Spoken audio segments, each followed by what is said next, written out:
যার নেতৃত্বে আমরা এই বাংলাদেশ পেয়েছি, বাঙালি জাতি হিসেবে বিশ্ব দরবারে স্বীকৃতি পেয়েছি, মর্যাদা পেয়েছি। আমাদের মহান নেতা, সর্বকালের সর্বশ্রেষ্ঠ বাঙালি জাতির পিতা বঙ্গবন্ধু শেখ মুজিবুর রহমানকে আমি শ্রদ্ধার সাথে স্মরণ করি। আমাদের 4 জাতীয় নেতা, 30 লক্ষ শহীদ, 2 লক্ষ মা বোনকে, আমাদের মুক্তিযোদ্ধাদের জানাই আমার সশ্রদ্ধ সালাম, যারা অস্ত্র হাতে তুলে নিয়ে যুদ্ধ করে আমাদের বিজয় এনে দিয়েছিলেন।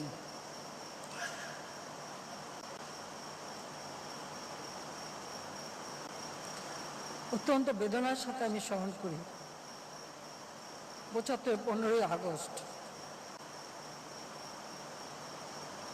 আমার বাবা জাতির পিতা বঙ্গবন্ধু শেখ মুজিব, তৎকালীন রাষ্ট্রপতি, আমার মা বেগম ফজিলাতুন্নেসা মুজিব, আমার ছোট 3 ভাই, মুক্তিযোদ্ধা ক্যাপ্টেন শেখ কামাল, মুক্তিযোদ্ধা লেফটেন্যান্ট শাহ জামাল, 10 বছরের ছোট্ট ভাই রাসেল, কামাল জামালের নবপরিণীত বধূ সুলতানা ও পারভিন রোজি, আমার একমাত্র চাচা শেখ আবু নাসের, মুক্তিযোদ্ধা, আমার ফুফা আব্দুর রাব সানিয়াবাদ কৃষিমন্ত্রী সহ সেই দিন আমাদের পরিবারের সদস্যরা যারা শাহাদাত বরণ করেছেন, ঘাতকের নির্মম বুলেটের আঘাতে যাদের আমরা হারিয়েছি, আমি তাদের প্রতি শ্রদ্ধা জানাই। আমার বাবার মিলিটারি সেক্রেটারি ব্রিগেডিয়ার জামিল ছুটে এসেছিলেন, রাষ্ট্রপতিকে রক্ষা করতে পারেননি, ঘাতকের দল তাকেও হত্যা করে। পুলিশের এএসপি এসবি সিদ্দিকুর রহমান ঘাতকে বাধা দিয়েছিল দোতলায় উঠতে, তাকে সেখানে হত্যা করে। আমি তাদেরকেও শ্রদ্ধা জানাই বাংলাদেশের মানুষের প্রতি,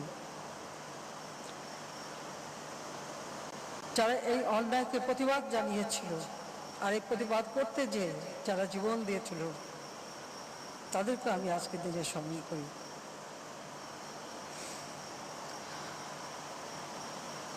আজকে পদ্মা সেতু নির্মিত হয়েছে, সঙ্গে যারা জড়িত ছিলেন, যে উপদেষ্টা কমিটি আমরা করেছিলাম, প্রকৌশলী জামিলুর রেজা সাহেব সহ সেতু নির্মাণকালীন সময় যারা মৃত্যুবরণ করেছে, আমি তাদের আত্মার মাগফিরাত কামনা করি, তাদের পরিবারের প্রতি আমার সমবেদনা জানাই। আপনারা সবাই জানেন যে সেতু নির্মাণ করতে যখন আমরা যাই তখন অনেক ষড়যন্ত্র শুরু হয়, মিথ্যা অপবাদ দেওয়া হয়, দুর্নীতির অপবাদ দিয়ে কিভাবে এক একটি মানুষ, এক একটি পরিবারকে মানসিক যন্ত্রণা দিয়েছে। সেই যন্ত্রণা ভোগ করেছিল আমার ছোট বোন শেখ রেহানা, আমার ছেলে সজীব ওয়াজেদ জয়, আমার মেয়ে সাইমা ওয়াজেদ, রেহানার ছেলে রেদওয়ান মুজিব সিদ্দিকী, আমার উপদেষ্টা অর্থনৈতিক বিষয়ক পদ্মা সেতু নির্মাণের কাজে যাকে আমরা উপদেষ্টা হিসেবে বিশেষভাবে দায়িত্ব দিয়েছিলাম, ডক্টর মশিউর রহমান, যোগাযোগ মন্ত্রী, সাবেক যোগাযোগ মন্ত্রী সৈয়দ আবুল হোসেন, সাবেক যোগাযোগ সচিব মোশাররফ হোসেন ভূঁইয়া সহ যারা এর সঙ্গে জড়িত ছিল, তাদের উপর মিথ্যা অপবাদ দেওয়া হয়। তাদের অমানসিক যন্ত্রণা, তাদের পরিবার সহ যে যন্ত্রণা ভোগ করেছে, আমি তাদের প্রতি সহমর্মিতা জানাই। শত প্রতিকূল অবস্থার মধ্যে এই সেতু নির্মাণের সাথে যারা জড়িত ছিলেন, সকল প্রকৌশলী, সংশ্লিষ্ট কর্মকর্তা কর্মচারী, দেশি বিদেশি বিশেষজ্ঞ পরামর্শক, ঠিকাদার, প্রকৌশলী, প্রযুক্তিবিদ, শ্রমিক, নিরাপত্তায় দায়িত্বে নিয়োজিত সশস্ত্র বাহিনী, বিশেষ করে সেনাবাহিনী এবং পুলিশ বাহিনী সহ সংশ্লিষ্ট সকলের প্রতি আমি কৃতজ্ঞতা জানাই দেশবাসীর প্রতি, যারা সেদিন আমাকে শক্তি জুগিয়েছিল, সাহস জুগিয়েছিল, পাশে দাঁড়িয়েছিল। আমি ধন্যবাদ জানাই এই পদ্মা সেতু দুই পাড়ের মানুষ যারা এখানে বসবাস করত। তারা নির্দ্বিধায় তাদের জমি হস্তান্তর করে। তাদেরকেও, তাদের পরিবারকেও আমরা পুনর্বাসন করেছি, কিন্তু তারা সে নিজের জায়গা ছেড়ে দিয়ে চলে যায়। তাদের প্রতি আমি কৃতজ্ঞতা জানাই যে তাদের ত্যাগ ও সহযোগিতা না হলে হয়তো এই সেতু নির্মাণ করা কঠিন হতো। আমি জানি সবিত সুধী মণ্ডলী, আজকে বাংলাদেশের মানুষ গর্বিত, সেই সঙ্গে আমিও আনন্দিত এবং গর্বিত, উদ্বেলিত। অনেক বাধা বিপত্তি উপেক্ষা করেই ষড়যন্ত্রের জাল ছিন্ন করে আমরা আজকে এই পদ্মা সেতু নির্মাণ করতে সক্ষম হয়েছি। এই সেতু শুধু একটি সেতু নয়, এই সেতু দুপারের যে বন্ধন সৃষ্টি করছে তা নয়। এই সেতু শুধু ইট, সিমেন্ট, স্টিল, লোহা, কংক্রিটের একটা অবকাঠামো নয়। এ সেতু আমাদের অহংকার, এ সেতু আমাদের গর্ব, এ সেতু আমাদের সক্ষমতা, আমাদের মর্যাদার শক্তি। এই সেতু বাংলাদেশের জনগণের, এর সঙ্গে জড়িয়ে আছে আমাদের আবেগ, আমাদের সৃজনশীলতা, সাহসিকতা, সহনশীলতা এবং আমাদের প্রত্যয়, যা আমরা এই সেতু তৈরি করবই, সেই জেদ, সেই প্রত্যয়। যদিও এই ষড়যন্ত্রের কারণে সেতুটা নির্মাণ করতে প্রায় 2 বছর বিলম্বিত হয়, কিন্তু আমরা কখনো হতোদ্যম হইনি, হতাশায় ভুগিনি, আত্মবিশ্বাস নিয়ে এগিয়ে চলেছি এবং শেষ পর্যন্ত সকল অন্ধকার ভেদ করে আলোর পথে আমরা যাত্রা করতে সক্ষম হয়েছি। আজকে পদ্মার বুকে জ্বলে উঠেছে লাল, নীল, সবুজ, সোনালী আলোর ঝলকানি। 42টি স্তম্ভ, এই স্তম্ভ যেন স্পর্ধিত বাংলাদেশের প্রতিচ্ছবি। বঙ্গবন্ধু শেখ মুজিব বলেছিলেন, কেউ দাবায় রাখতে পারবার না, কেউ দাবায় রাখতে পারেনি, আমরা বিজয়ী হয়েছি। তারুণ্যের কবি সুকান্তের ভাষায় তাই বলতে চাই, সাবাস বাংলাদেশ, এ পৃথিবী অবাক তাকিয়ে রয়, জ্বলে পুড়ে মরে ছারখার, তবু মাথা নোয়াবার নয়। আমরা মাথা নোয়াইনি, আমরা কখনো মাথা নোয়াবো না। জাতির পিতা বঙ্গবন্ধু শেখ মুজিব কখনো মাথা নোয়াননি, তিনি আমাদের মাথা নোয়াতে শেখান নাই। ফাঁসির মঞ্চে দাঁড়িয়ে তিনি জীবনের জয় গান গেয়েছিলেন, বাংলার মানুষের মুক্তি চেয়েছিলেন, স্বাধীনতা চেয়েছিলেন। তারই নেতৃত্বে আমরা স্বাধীনতা অর্জন করেছি। আমরা তারই অনুসারী, তার পদাঙ্ক অনুসরণ করেই আমরা পথ চলি, তার পদাঙ্ক অনুসরণ করেই আজকে বিশ্বের বুকে মাথা উঁচু করে বাংলাদেশ দাঁড়াতে সক্ষম হয়েছে।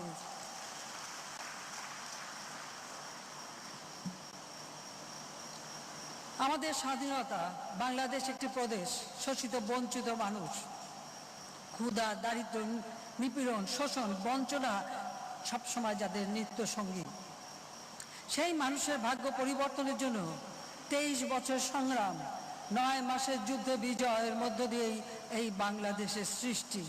তার ডাকেই সাড়া দিয়ে এদেশের মানুষ অস্ত্র তুলে নিয়ে বিজয় এনে দিয়েছিল। স্বাধীনতার পর জাতির পিতা জাপানে গিয়েছিলেন। 73 সালে জাপান সরকারকে অনুরোধ করেছিলেন আমাদের যমুনা পদ্মা এই স্বপ্ন সেতু করে দেওয়া।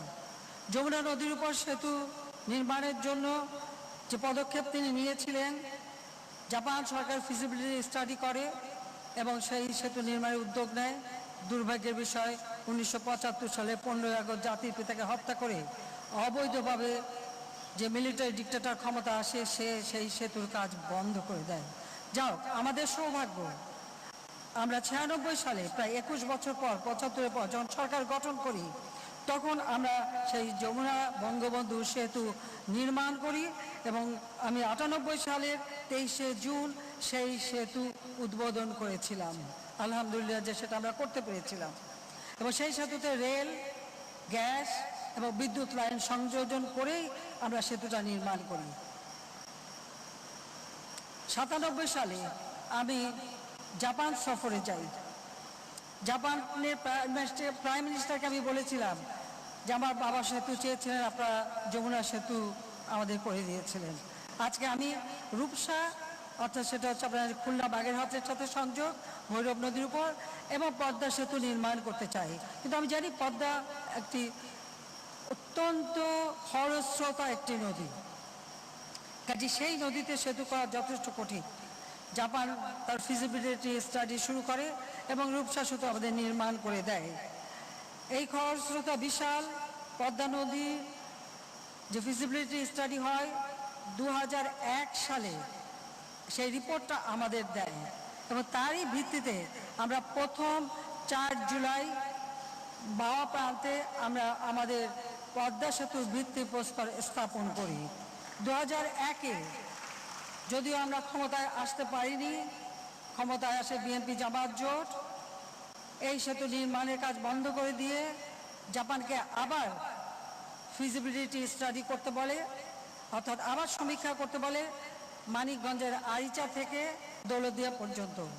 জাপান পুনরায় সেটা করে একই মত দেয়, যেখানে দক্ষিণ অঞ্চলের সকল জেলার সঙ্গে সংযোগের জন্য এই বিশেষ করে মাওয়া থেকেই সেতুটা নির্মাণ হলে সব থেকে কার্যকর হবে। কাজী তাদের এই মতামতের পর খুব স্বাভাবিকভাবে বিএনপি আর সে ব্যাপারে কোনো উদ্যোগই নেয়নি, কাজও করেনি। কাজে আমরা ক্ষমতায় আসি আবার 2009 সালে। 9 সালে আমরা ক্ষমতা আসার পর আমরা সিদ্ধান্ত নিই সেই পদ্মা সেতু নির্মাণ করার, যে সমীক্ষা জাপান করে দিয়েছিল তারই ভিত্তিতে এই সেতু নির্মাণের পদক্ষেপ নিই।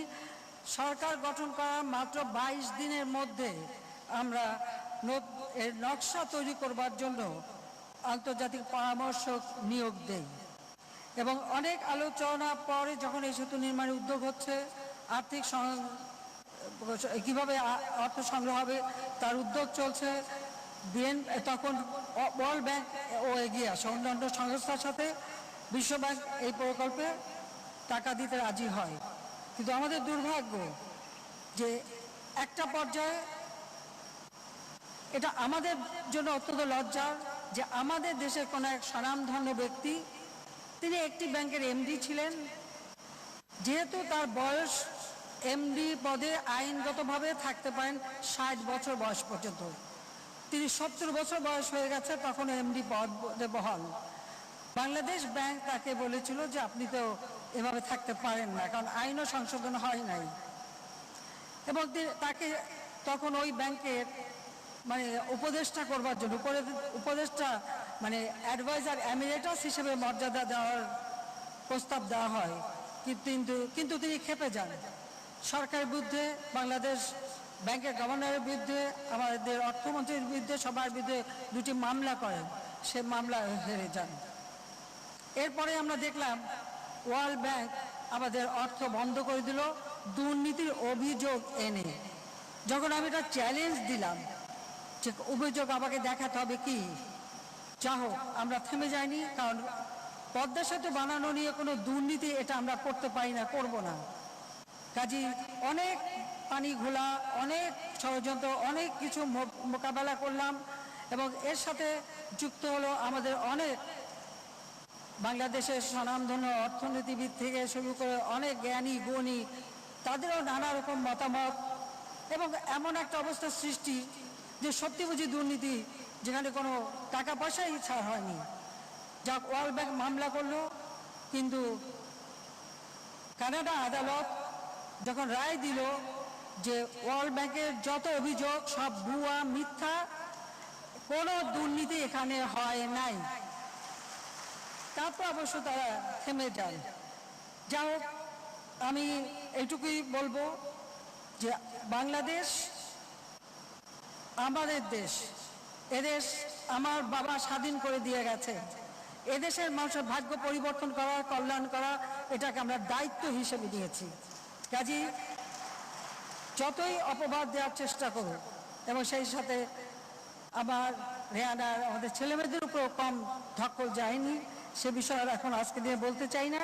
কিন্তু আমি এটুকুই বলবো যে যখন সকল প্রতিষ্ঠান অর্থায়ন থেকে সরে দাঁড়ালো, আমি তখন পার্লামেন্টে দাঁড়িয়েও ঘোষণা দিয়েছিলাম পদ্মা সেতু নিজের টাকায় করব, নিজস্ব অর্থায়নে করব। এই ঘোষণার পর আমার দেশবাসী, সাধারণ মানুষ, তাদের কাছ থেকে অভূতপূর্ব সাড়া পেয়েছিলাম। তারা আমাদের পাশে দাঁড়িয়েছিলেন। মানুষের শক্তিটা হচ্ছে বড় শক্তি। সেই শক্তি নিয়েই এই সেতুর নির্মাণ কাজ আমি শুরু করি।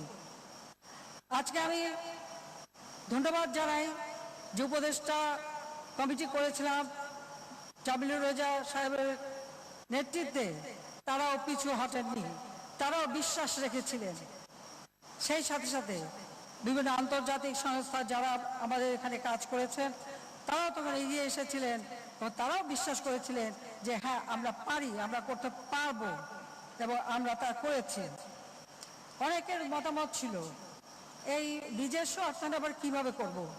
ধারণা ছিল যে বাংলাদেশ সারা জীবন পরনির্ভরশীল থাকবে আর অন্যের দয়াই চলতে হবে।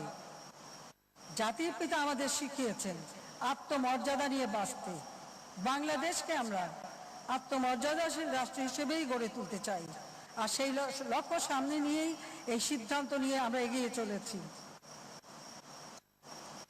আমি কৃতজ্ঞতা জানাই বাংলাদেশের জনগণের প্রতি।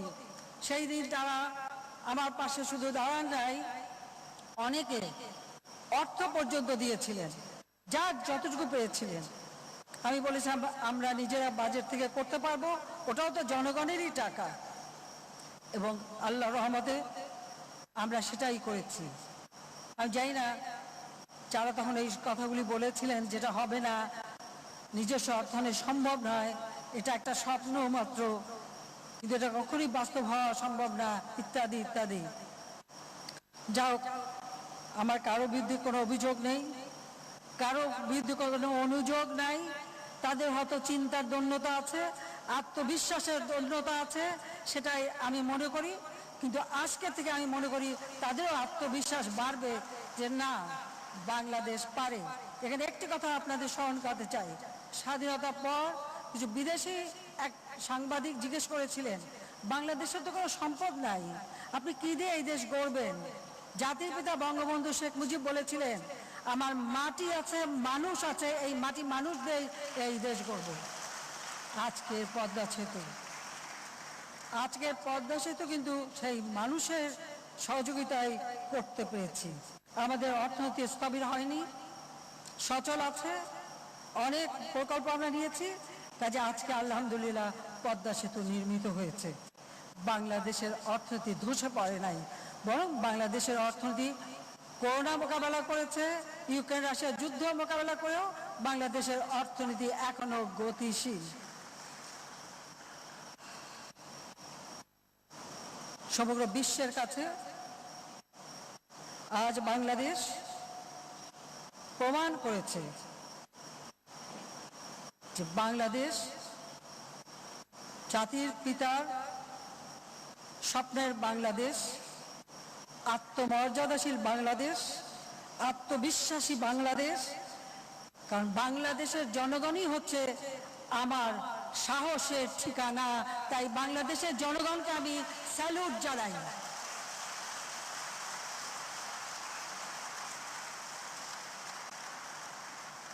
সুধীমণ্ডলী, আপনারা জানেন পদ্মা একটা সাধারণ নদী না। পদ্মা নদী বিশ্বের সব থেকে খরস্রোতা নদী হচ্ছে অ্যামাজন, আর এই অ্যামাজনের পরেই হচ্ছে পদ্মা।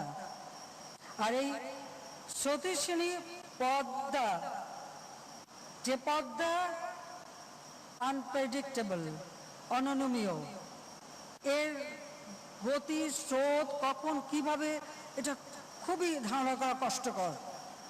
প্রযুক্তি এবং কারিগরির নানা বিষয় বিবেচনা নিয়ে এর বাস্তবায়ন অত্যন্ত কঠিন একটা কাজ ছিল, কঠিন চ্যালেঞ্জ ছিল।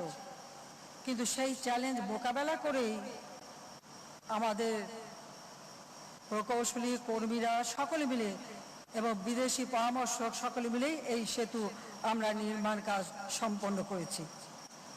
পদ্মা সেতু নির্মাণ কাজের গুণগত মানে কোনো আপোষ করা হয়নি। এই সেতু নির্মিত হয়েছে বিশ্বের সর্বাধুনিক প্রযুক্তি ও উপকরণ দিয়ে, সম্পূর্ণ স্বচ্ছতা বজায় রেখে। পুরো নির্মাণ প্রক্রিয়া সম্পন্ন হয়েছে সর্বোচ্চ মান বজায় রেখে। পদ্মা সেতুর পাইল বা মাটির গভীরে বসানো ভিত্তি এখন পর্যন্ত বিশ্বে গভীরতম। সর্বোচ্চ 122 মিটার গভীর পর্যন্ত এই সেতুর পাইল বসানো হয়েছে, যা বিশ্বের আর কোনো সেতুতে করা সম্ভব হয়নি। ভূমিকম্প প্রতিরোধ বিবেচনায় ব্যবহৃত হয়েছে অত্যাধুনিক প্রযুক্তি। এরকম আরও বিশেষ বৈশিষ্ট্য কারণে এই সেতু নির্মাণ পদ্ধতি বিশ্বজুড়ে প্রকৌশলী বিদ্যার পাঠ বইয়ে অন্তর্ভুক্ত হবে বলে আমি বিশ্বাস করি, কারণ এটা একটা আশ্চর্য সৃষ্টি। এটা অনেক মানুষের শেখার অনেক সুযোগ রয়েছে এবং আমাদের প্রজন্মের পর প্রজন্ম শিখতে পারবে বলে আমি বিশ্বাস করি। বিশাল এই কর্মযজ্ঞ থেকে বড় প্রকল্প বাস্তবের অভিজ্ঞতা অর্জন করতে পেরে আমাদের দেশের প্রকৌশলী এবং কর্মীরা তারা যে জ্ঞান লাভ করেছেন, ভবিষ্যতে এই ধরনের আরও অনেক স্থাপনা তারা করতে পারবেন বা অন্য দেশেও সহযোগিতা করতে পারবেন, সেই সক্ষমতা আজ আমরা অর্জন করেছি। সেতু নির্মাণ যেমন, তেমনি আঁকাবাঁকা খরস্রোতা উন্নত পদ্মা নদীকে শাসন রাখাটাও একটা কঠিন চ্যালেঞ্জ। সেই চ্যালেঞ্জও সফলভাবে মোকাবেলা করে দুই পারকে সুরক্ষিত করার ব্যবস্থা করা হয়েছে। এই সেতুর উভয় দিকে রয়েছে উন্নত ব্যবস্থা করা সমৃদ্ধ এবং দৃষ্টিনন্দন সার্ভিস এরিয়া। মাওয়া এবং জাজিরা সংযোগ সড়ক নির্মাণ করা হয়েছে, যা মূল সেতুকে জাতীয় সড়ক যোগাযোগ নেটওয়ার্কের সঙ্গে যুক্ত করেছে। এটা শুধু বাংলাদেশই না, আমাদের আঞ্চলিক যোগাযোগের ক্ষেত্রেও এই সেতু অবদান রাখবে। এই সেতুর যে আমার এটা নদীপথ, কাজে এখানে যেহেতু একটা খরস্রোতা নদী, তাই এই সেতুর যে 37টা স্পান, তার নিচ থেকেই যেন আমাদের নৌ চলাচলটা অব্যাহত থাকে, আমরা সেইভাবে কিন্তু এই সেতুটা তৈরি করেছি। কারণ আমি আগেই বলেছি যে পদ্মা নদী কখন তার স্রোত কোন দিক থেকে যাবে, কি হবে, বা স্রোতের টান কত বেশি, এ সম্পর্কে আগাম বলা খুব কঠিন কাজ। যে কারণে আমরা এই সেতুতে কোনো রকম ছোট করতে চাইনি। এই সেতুটা যেমন দুই পাশ সংযুক্ত করেছে এবং এর যে 42টা স্পান, তার নিচ থেকে অর্থাৎ 36টা স্পানের মধ্য দিয়ে যেন সব জায়গা থেকে নৌ চলাচল সমানভাবে চলতে পারে, সেই ব্যবস্থাটাও রাখা হয়েছে। এই সেতু নির্মাণ কাজ সুষ্ঠুভাবে বাস্তবায়নের স্বার্থে পদ্মা নদীর উভয় পারে 3 জেলা মুন্সিগঞ্জ, মাদারীপুর, শরীয়তপুরের প্রায় 6509 একর জমি অধিগ্রহণ করতে হয়েছে। যারা প্রত্যক্ষ পরোক্ষভাবে ক্ষতিগ্রস্ত সকলকে আমরা পুনর্বাসন করেছি, জীবন জীবিকার ব্যবস্থা দিয়েছি, তাদের জন্য প্লট দেওয়া হয়েছে, বাড়ি করে দেওয়া হয়েছে, বাণিজ্যিক প্লট করা হয়েছে, অর্থাৎ তাদের জীবিকার ব্যবস্থাও আমরা করে দিয়েছি। এই প্রকল্প এলাকায় একটা পরিবেশ ব্যবস্থাপনা কার্যক্রমের আওতায় বনায়ন কর্মসূচিও হাতে নেওয়া হয়েছে। সেখানে বনায়ন সৃষ্টি করা হচ্ছে। জীববৈচিত্র্যের ইতিহাস ও নমুনা সংরক্ষণের জন্য জাদুঘর প্রতিষ্ঠা করা হয়েছে। উদ্ভিদকুল ও প্রাণীকুল সংরক্ষণের লক্ষ্যে প্রকল্প এলাকায় ইতিমধ্যে আমরা পদ্মা সেতু বন্য প্রাণী অভয়ারণ্য, সেই অভয়ারণ্য সৃষ্টি করা হয়েছে। এটা ঘোষণা দেওয়া হয়েছে যাতে আমাদের পরিবেশ এবং প্রকৃতি যেন রক্ষা পায়, সেই লক্ষ্য নিয়ে। বিশ্বের সেরা প্রযুক্তিতে নির্মিত এই দৃষ্টিনন্দন দ্বিতল পদ্মা সেতু, এই সেতুর স্টিল এবং কংক্রিট স্ট্রাকচারে বহুমুখী এই সেতুর উপরের ডেক যানবাহন চলবে আর নিচ দিয়ে ট্রেন চলাচল করবে। কাজে রেল সেতু এর সঙ্গে। সেতু চালু হওয়ার পর সড়ক এবং রেলপথ দেশের দক্ষিণ অঞ্চলের 21টি জেলার মানুষের উন্নতি হবে, ব্যবসা বাণিজ্য বৃদ্ধি পাবে, তারা নির্বিঘ্নে যাতায়াত করতে পারবে।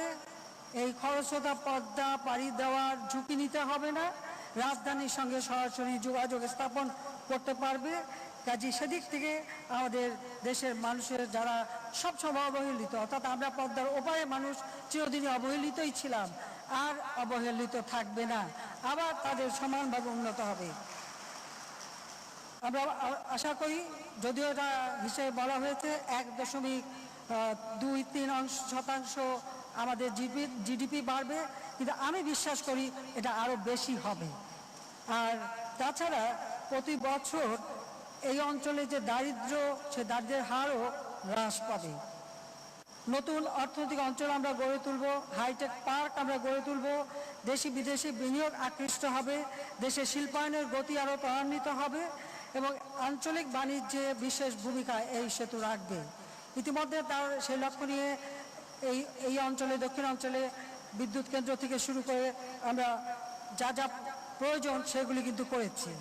এবছরের শেষ নাগাদ আমাদের কর্ণফুলী তলদেশে টানেল, বঙ্গবন্ধু টানেল, সেটাও সম্পন্ন হবে।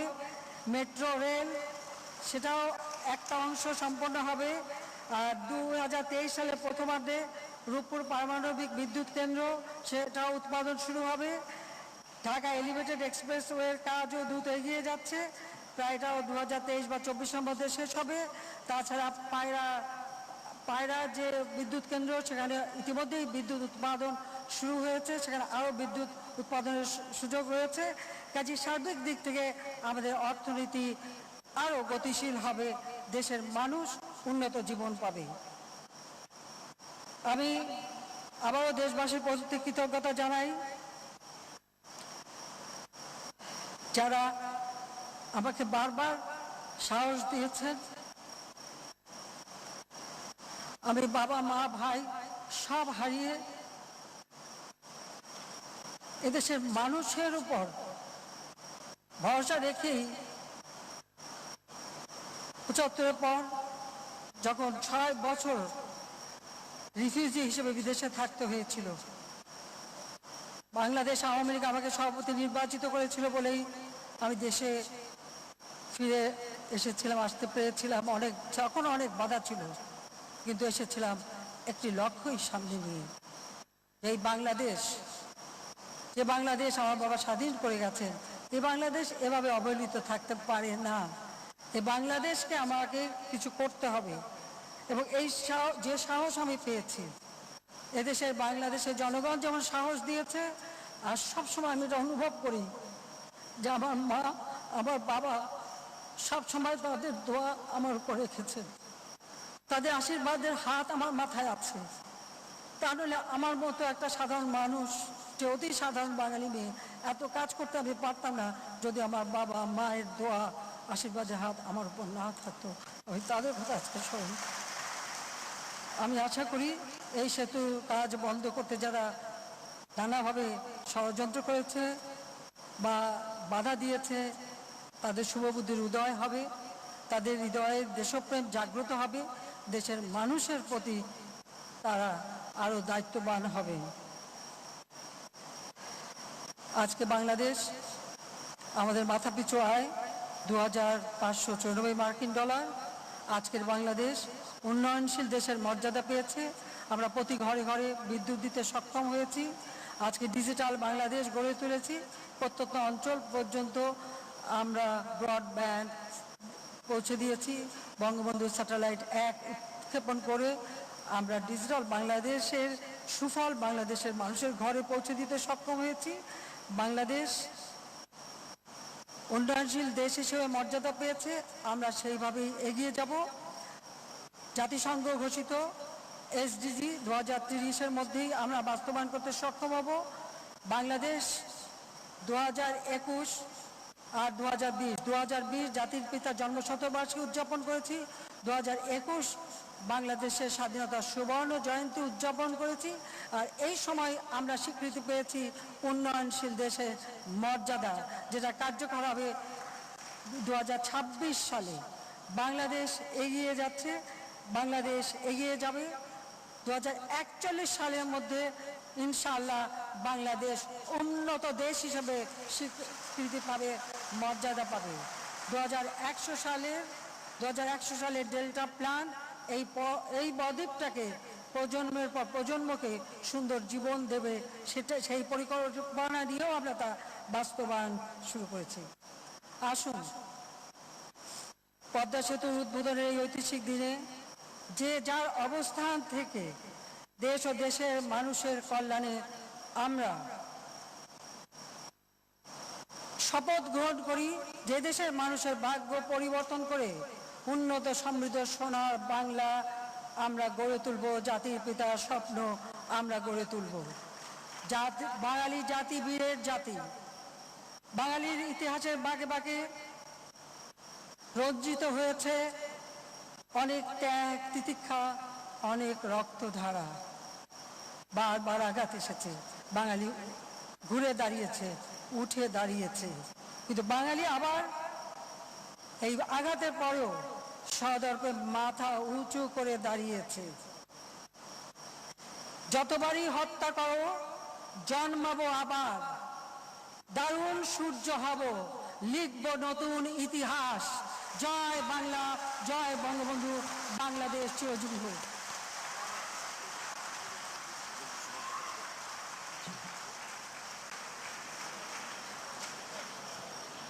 মাননীয় প্রধানমন্ত্রী, আপনার মূল্যবান ভাষণের জন্য